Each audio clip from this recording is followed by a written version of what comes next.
Hello and welcome. In this video we are going to talk about carbon and its compound part second. ठीक है, तो इसमें हम क्या पढ़ने वाले हैं बेटा? कार्बन का स्ट्रक्चर. इससे पहली वाली जो पार्ट वन है मैंने उसमें आपको atomic mass, atomic number, valency, isobar, isomer और मल्टीपल जो भी इसके रिलेटेड टॉपिक थे जो कि आपको क्लास 9th में पढ़ा जा चुके थे, तो उसका रिवीजन लगाया था. ठीक है, तो कार्बन एंड इसका स्ट्रक्चर जो पढ़ना है तो आपको एक बात पता होना चाहिए कि कार्बन के पास 6 प्रोटॉन होते हैं, 6 इलेक्ट्रॉन होते हैं और 6 न्यूट्रॉन होते हैं. प्रोटॉन, इलेक्ट्रॉन और न्यूट्रॉन. अब अगर इसका स्ट्रक्चर बनाया जाए तो carbon and then first shell and second shell. जैसा कि फर्स्ट शेल में टोटल नंबर ऑफ इलेक्ट्रॉन कितने होते हैं 2, एंड सेकेंड शेल में टोटल नंबर ऑफ इलेक्ट्रॉन 8 जा सकते हैं. ठीक है, पर हमारे पास अभी कितने बचे हैं? देखो 6 में से 6 इलेक्ट्रॉन जो हैं उसमें से 2 इलेक्ट्रॉन यहाँ पे अरेंज कर दिए, बचे कितने? 4. तो 1 2 3 एंड 4, यानी कि इसकी जो वैलेंसी है वो कितनी हो गई? 4. यानी कि हम इसको बोलेंगे कि ये जो है कार्बन टेट्रावैलेंस है. कार्बन की जो वैलेंसी है वो टेट्रावैलेंसी है. ठीक है, अब हम इसकी कुछ प्रॉपर्टीज़ पढ़ेंगे जिसकी वजह से ये बहुत यूनिक है. यूनिक क्यों है पहले उसके बारे में बात करते हैं. यूनिक क्यों है, कहाँ कहाँ पे यूनिक है, कैसे यूनिक है? आपको एक इन्फॉर्मेशन पता होगी कि जैसे आप 11th और 12th में जाते हैं तो आप जब केमिस्ट्री पढ़ते हैं, क्या पढ़ते हैं? केमिस्ट्री. तो केमिस्ट्री को 3 पार्ट में डिवाइड किया जाता है. एक तो हम बोलते हैं उसको ऑर्गेनिक केमिस्ट्री, एक होती है नॉन ऑर्गेनिक केमिस्ट्री और एक होती है फिजिकल केमिस्ट्री. और non organic chemistry totally depend है कार्बन के ऊपर, कार्बन और उसके कंपाउंड के ऊपर. इसका मतलब कि कार्बन इतना इम्पोर्टेंट एटम है, 118 एलिमेंट के अंदर में से कार्बन है एक ऐसा एलिमेंट है जिसके ऊपर हमें इतना पढ़ना है कि उसके एक अलग ही हमें एक सिलेबस बनाना पड़ा ऑर्गेनिक केमिस्ट्री का. ठीक है, तो इसकी 4 प्रॉपर्टी है सबसे important. First one is tetravalency, जैसा मैंने आपको बताया कि ये अपने चारों तरफ से अलग अलग एटम के साथ या खुद कार्बन के साथ ये अरेंज हो सकता है. जैसे कैसे कि कार्बन जो है वो चारों तरफ से अपने बॉन्ड बना सकता है, यहाँ तक कि कार्बन फिर अपने आप से ज्वाइंट होकर और आगे अपनी चेन बना सकता है. तो सेकेंड जो है इसकी जो हम अगर प्रॉपर्टी की बात करें तो वो क्या है? केटेनेशन. केटेनेशन का मतलब क्या होता है कि जो चेन बना सकता है, जो बड़ी बड़ी चेन बना सकता है, बड़ी बड़ी ब्रांचेस बना सकता है, जो रिंग्स बना सकता है, ऐसी प्रॉपर्टीज़ को केटिनेशन कहते हैं. और ये प्रॉपर्टी भी कार्बन के अंदर होती है. किसके अंदर होती है? कार्बन के अंदर आपको मिलती है. तो 2 प्रॉपर्टी सबसे इंपॉर्टेंट है. And then third one is जो कि इसके लिए और भी ज़्यादा इंपॉर्टेंट बना देती है, इसके प्रॉपर्टी में 4 चांद लगा देती हैं, वो है पॉलीमराइजेशन. पॉलीमराइजेशन का मतलब होता है एक मोनोमर फिर दूसरा मोनोमर, जब इनको ऐड कर दिया जाता है तो उसको बोलते हैं पॉलीमर. यानी कि आपका जो कार्बन जिसके हम बारे में हम बात कर रहे हैं, तो ये जो कार्बन है ये छोटे छोटे मोनोमर्स को ज्वाइन करके एक बहुत बड़ी चेन बना सकता है, बहुत बड़ा कंपाउंड बना सकता है, और उसकी भी प्रॉपर्टी डिफरेंट होगी. यानी कि ये मल्टीपल कंपाउंड्स को जोड़ सकता है, इसलिए भी ये बहुत यूनिक है. इन 3 चीज़ों की वजह से यूनिक है. एंड देन चौथी चीज़ आपको मैं यहाँ बता देता हूँ कि फोर्थ जो प्रॉपर्टी है वो इसकी प्रॉपर्टी है आइसोमेरिज्म. आइसोमेरिज्म लिखते हैं ना इसको अच्छे से, आइसोमेरिज्म. आइसोमेरिज्म में आप क्या पढ़ते हैं बेटा कि इसका मोलिकुलर फॉर्मूला, अगर किसी भी आप कंपाउंड का मोलिकुलर फॉर्मूला देखें तो एक मोलिकुलर फॉर्मूला है और वो मल्टीपल स्ट्रक्चर फॉर्म कर सकता है. Multiple structure. अब ये बात आपको थोड़ी सी ऊपर से जा चुकी होगी, तो इसको अपन थोड़ा सा समझने के लिए कहाँ जाएंगे, तो थोड़े से अपन आगे बढ़ते हैं. आगे बढ़ने के लिए हमें कॉपी खिसकानी पड़ेगी. यहाँ देखते हैं कि कार्बन कैसे आइसोमेरिज्म का प्रॉपर्टी शो कर रहा है ना. तो देखते हैं कार्बन की आइसोमेरिज्म प्रॉपर्टी। चलो अपन देखते हैं कि हमारे पास 4 कार्बन है, C4। अब हाइड्रोजन इसके साथ जोड़ना है, कितने हाइड्रोजन आएंगे देखो। अब ये जो मैं बना रहा हूँ इनको बोलते हैं बॉन्ड्स। अब एक कार्बन 3 हाइड्रोजन के साथ जुड़ गया और जो दूसरा बॉन्ड है वो दूसरे कार्बन को जोड़ रहा है। फिर ये देखो hydrogen hydrogen hydrogen hydrogen hydrogen hydrogen hydrogen, तो 4 ऊपर हाइड्रोजन, 4 नीचे हाइड्रोजन, एक और एक इधर, तो 10 हाइड्रोजन टोटल। यानी कि हमारे पास केमिकल फॉर्मूला क्या है, C4H10, C4H10। तो ये एक तो चेन हो गई। अब इसको मैं ब्रांच बना सकता हूँ, ठीक है, मतलब मैं मल्टीपल स्ट्रक्चर बना पा रहा हूँ उसके, ठीक है ना। तो देखो स्ट्रक्चर, ये एक स्ट्रक्चर हो गया। एक और स्ट्रक्चर कैसे बना दूंगा मैं, ऐसे।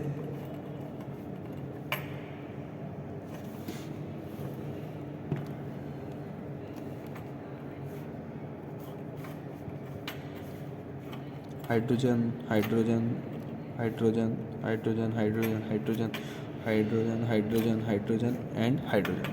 तो 1 2 3 4 5 6 7 8 9 एंड 10। इसका भी मॉलिक्यूलर फॉर्मूला क्या हो गया, C4H10। स्ट्रक्चर फिर डिफरेंट, इसके हम रिंग बना सकते हैं, स्ट्रक्चर चेंज कर सकते हैं, ठीक है ना। कैसे, 1 2 3 4, 1 2 3 4, ये बॉन्ड हो गए। इसके 2 बॉन्ड और खाली जा रहे हैं, इसके भी 2 बॉन्ड खाली हैं, इसके भी 2 बॉन्ड खाली हैं। तो वहाँ पर क्या लग जाएगा, hydrogen hydrogen hydrogen hydrogen hydrogen hydrogen और हाइड्रोजन, ठीक है। तो इस तरीके से हमें क्या मिल गया, एक नया स्ट्रक्चर। तो ये भी एक रिंग स्ट्रक्चर बन गया। यानी कि केमिकल फॉर्मूला सेम हो रहा है इन दोनों का, इन दोनों केमिकल फॉर्मूला सेम बन रहा है और हाइड्रोजन इसमें भी 10 आ रहे हैं। केमिकल फॉर्मूला देख लो और स्ट्रक्चर देख लो कितना डिफरेंट है स्ट्रक्चर में। ये चेन है, ये ब्रांच है, ठीक है। तो हमने ये क्या पढ़ी, कार्बन की प्रॉपर्टी, ठीक है। अब हम इसमें थोड़ा सा आगे भी बढ़ेंगे। अब हम बात करेंगे कि कार्बन के एलोट्रोप्स की। अब एलोट्रोप्स क्या होते हैं, तो उसके लिए आपको एक छोटी सी डेफिनेशन राइट करके समझना पड़ेगी। तो मैं जो डेफिनेशन यहाँ लिख रहा हूँ वो आप अपनी कॉपी में नोट डाउन कर लीजिएगा, पूरा चैप्टर आपको समझ में आ जाएगा। एलोट्रोप्स,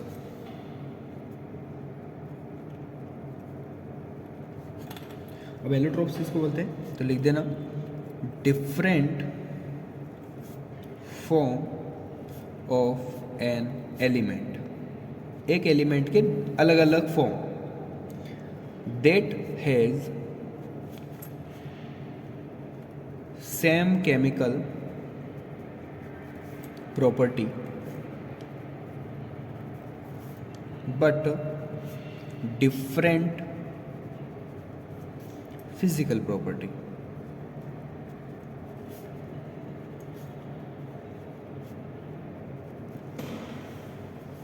are known as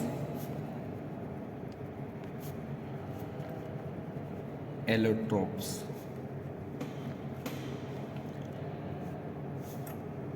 एक एलिमेंट के डिफरेंट स्ट्रक्चर, देखो ध्यान से, different form of an element, एक एलिमेंट के डिफरेंट फॉर्म, जिनके पास क्या होगा, केमिकल प्रॉपर्टी तो सेम होगा।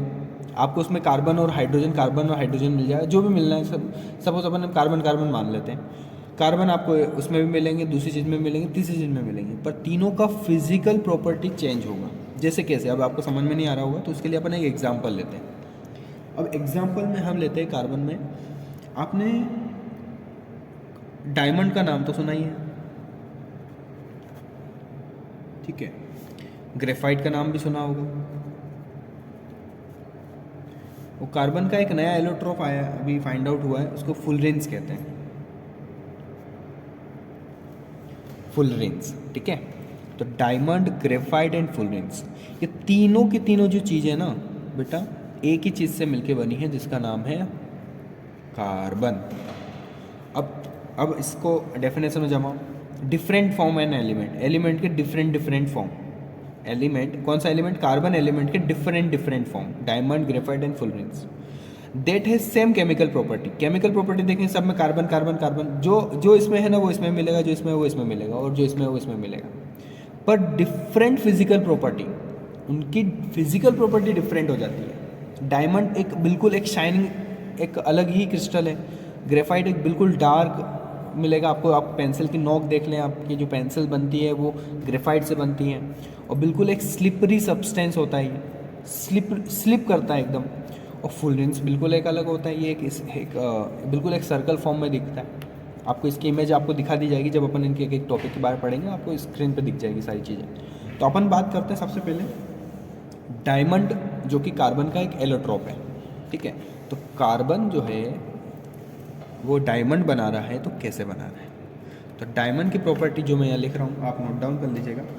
Diamond exist as 3 dimensional network, यानी कि उसके पास क्या होता है, 3 डायमेंशनल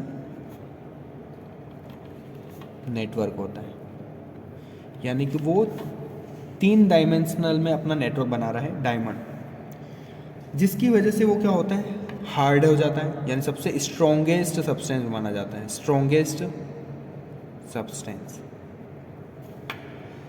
और इसके हार्ड होने की वजह से आपको पता ही है कि इसको कहाँ यूज़ किया जाता है। इसको हार्ड होने की वजह से इसको ग्लास कटिंग में भी यूज़ किया जाता है। जब ग्लास को कटिंग की जाती है ना, तो वहाँ पर डायमंड का यूज़ किया जाता है बेटा।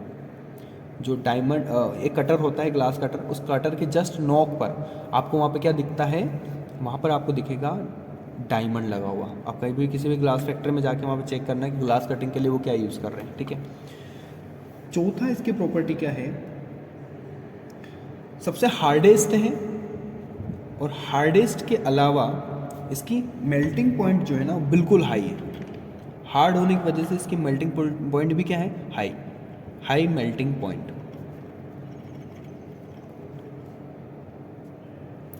इसकी नेक्स्ट प्रॉपर्टी अपन बात कर लेते हैं। ये सबसे ज़्यादा करंट को कभी फ्लो नहीं करेगा बेटा, बेड कंडक्टर होता भी है ये, ठीक है। ये क्या होता है, बेड कंडक्टर होता है ऑफ इलेक्ट्रिसिटी। इलेक्ट्रिसिटी को पास नहीं करेगा, बेड कंडक्टर होता है। देखो जो चीज़ें मैं बता रहा हूँ ना, ये इंपॉर्टेंट प्रॉपर्टीज़ हैं, आपको याद कर लेना है। और इसको समझ लिया ना तो आपको ग्रेफाइट और अच्छा समझ में आ जाएगा कि कैसे ये डिफरेंट है एक दूसरे से। आप डायमंड का यूज़ कहाँ करते हैं, ज्वेलरी में यूज़ करते हैं, क्योंकि चमकीला है तो बिल्कुल चमक तो पसंद आती है लोगों को, ठीक है। चलो, तो ये प्रॉपर्टी हमने पढ़ी डायमंड की, और डायमंड का डायग्राम आपको दिख रहा होगा। तो कुछ इस टाइप का होता है डायग्राम। अब हम इसकी एक और एलोट्रोप पढ़ने वाले हैं जिसका नाम है ग्रेफाइट। तो ग्रेफाइट पढ़ने के लिए वापस हम पेज पलटा लिया है, अब वापस हम ऊपर से स्टार्ट करते हैं। तो ग्रेफाइट हमारा एक दूसरा एलोट्रोप है कार्बन का। अब ग्रेफाइट क्या है, तो ग्रेफाइट की प्रॉपर्टी में सबसे पहली चीज़, इसके पास जो बॉन्डिंग होती है थोड़ी सी वीक होती है, और यहाँ पर आप इसको हायर स्टडीज़ में पढ़ेंगे वैसे तो, पर यहाँ पर इस फोर्स को बोलते हैं weak Van der Waal force. इसमें weak Van der Waal forces होते हैं। दूसरा, थ्री एटम जो होते हैं, 3 डायमेंशनल नहीं होता है, पर ये 3 कार्बन एटम जो होते हैं आपस में ज्वाइंट होते हैं। 3 कार्बन एटम आपस में क्या करते हैं, ज्वाइंट टुगेदर, ठीक है। अब मैं बताऊंगा ऐसा क्या है, आगे समझ जाओगे आप, पर इसको अभी नोट डाउन कर लो। जैसे कि 2 चीज़ें हमने पढ़ ली अभी तक। ऊपर से ये होता है हेक्सागोनल। अब हेक्सागोनल क्या होता है, हेक्सागोनल रिंग्स बनाता है। हेक्सागोनल रिंग्स यानी कि 6 रिंग्स उसके अंदर मिलेगी आपको कार्बन की, 6 कार्बन की रिंग्स मिलेगी आपको। और ये एक गुड कंडक्टर ऑफ इलेक्ट्रिसिटी मिलता है। Good conductor of electricity and heat, यानी कि जहाँ पर कार्बन ग्रेफाइट बना रहा है वहीं कार्बन डायमंड भी बना रहा है, पर कुछ इस अरेंजमेंट से वो इलेक्ट्रिसिटी को पास कर पा रहा है, पर कुछ उस अरेंजमेंट डायमंड अरेंजमेंट की वजह से वो पास नहीं कर पा रहा है। तो देखो कार्बन की कितने अलग अलग प्रॉपर्टीज़ मिल रही हैं, उनका मोलिकुलर जब लेवल देखेंगे तो सब कुछ सेम है, कार्बन कार्बन कार्बन, पर प्रॉपर्टी बिल्कुल डिफरेंट है फिजिकल प्रॉपर्टीज़ की। यहाँ तक कि ये लुब्रिकेंट होता है, मशीन में यूज़ किया जाता है लुब्रिकेंट के लिए, लुब्रिकेंट होता है, और इसको अलग अलग मशीनों में यूज़ किया जाता है लुब्रिकेंट के लिए। लुब्रिकेंट मतलब होता है स्लिपरी सब्सटेंस, स्लिपरी यानी आप समझ ही गए होंगे। स्लिप मतलब आप ग्रेफाइट देख लो, हाथ में लेके ऐसे एकदम आराम से स्लिप करेगी अपनी उंगलियाँ उससे, ठीक है। यहाँ तक कि आप अगर पेंसिल की बात करें तो पेंसिल में जो ग्रेफाइट होता है, पेंसिल में जो कार्बन होता है वो ग्रेफाइट ही होता है, ग्रेफाइट यूज़ होता है। मैं आपको बता देता हूँ, पेंसिल भी अवेलेबल होगी अपने पास, ये रह गई पेंसिल में। ये जो आपको दिख रहा है ये जो ब्लैक पार्ट जिससे अपन लिखते हैं, तो ये बिल्कुल कितना स्लिप कर रहा है, तो स्लिप इसलिए कर रहा है क्योंकि ये लुब्रिकेंट के लिए यूज़ हो रहा है, क्योंकि इसकी एक प्रॉपर्टी है। साथ में से इसमें इलेक्ट्रिसिटी ट्रांसफ़र हो जाती है। अगर आप इधर एक कनेक्शन करके इधर जोड़ें तो इसमें से इलेक्ट्रिसिटी ट्रांसफ़र हो जाएगी। आप नॉर्मल इसको प्रोजेक्ट के लिए यूज़ भी कर सकते हैं। साथ में और क्या है कि देखो, ये ग्रेफाइट पेंसिल के लिए यूज़ हो रहा है, ये जो लीड है ना ये ग्रेफाइट है। ओके, तो ये हो गया हमारा ग्रेफाइट एलोट्रोप जो कि हमने पढ़ा है, और इसका डायग्राम आपको स्क्रीन पे दिख भी रहा होगा।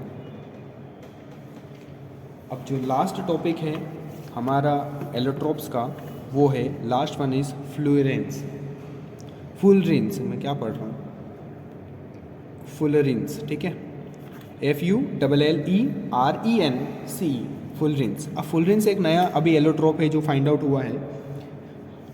हाँ, इसमें एक और चीज़ बताना रह गया, सॉरी, हेक्सागोनल रिंग्स अपन बना के देखते हैं, ठीक है, ग्रेफाइट कैसा होता है। हेक्सागोनल रिंग्स बनाते हैं, 1 2 3 4 5 6, 1 2 3 4 5 6, 1 2 3 4 5 6। अभी समझ में आ नहीं रहा होगा, अब समझ में आएगा।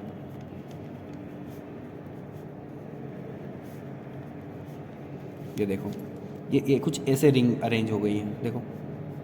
तो कितने 6 कार्बन है, 1 2 3 4 5 6, 1 2 3 4 5 6, 1 2 3 4 5 6। ये देखो रिंग बन गई। तो ये है ग्रेफाइट्स का। अगर इसका मोलिकुलर, अगर ग्रेफाइट का मोलिकुलर लेवल देखें ना, तो कुछ इस टाइप का दिखेगा आपको। इसके छोटे छोटे अगर एटम को देखोगे तो इस टाइप से अरेंजमेंट मिलेगा आपको इनका। पर ऊपर से अगर इसको देखोगे तो ग्रेफाइट तो बिल्कुल डायमंड से बिल्कुल डिफरेंट है। चलो, अब फ्लोरेंस की अब फाइनली अपन बात कर ही लेते हैं। फ्लोरेंस क्या होता है, फुलरेंस क्या होता है। तो यहाँ पे लिखो जो मैं बोल रहा हूँ, the chemical process that combine several monomer to form a polymer.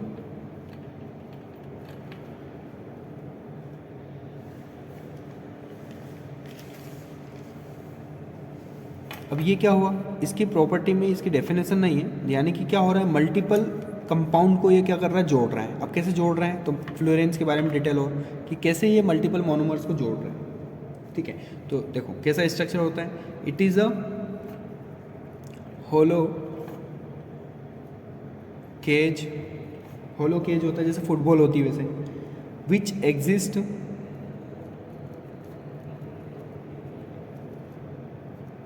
क्या लिख रहा हूँ, which exist in the form of sphere. जैसे बॉल स्फेयर होती है, स्फेयर के फॉर्म में होता है, ठीक है। वो 3 डायमेंशनल में होता है, ये 2 डायमेंशनल में होता है, और ये जो होता है एक स्फेरिकल फॉर्म में होता है। अब spherical form but along the hexagonal rings, इसमें हेक्सागोनल रिंग्स होती हैं और पेंटागोनल रिंग्स होती हैं। हेप्टागोनल रिंग्स आपको मिल जाएगी, हेक्सा, पेंटा और हेप्टा, ऐसे अलग अलग टाइप की रिंग्स आपको इसके अंदर मिल जाएगी, ठीक है। अब फ्लोरेंस का डायग्राम मैं आपको बता देता हूँ, ये आपको यहाँ पे स्क्रीन पे दिख रहा है।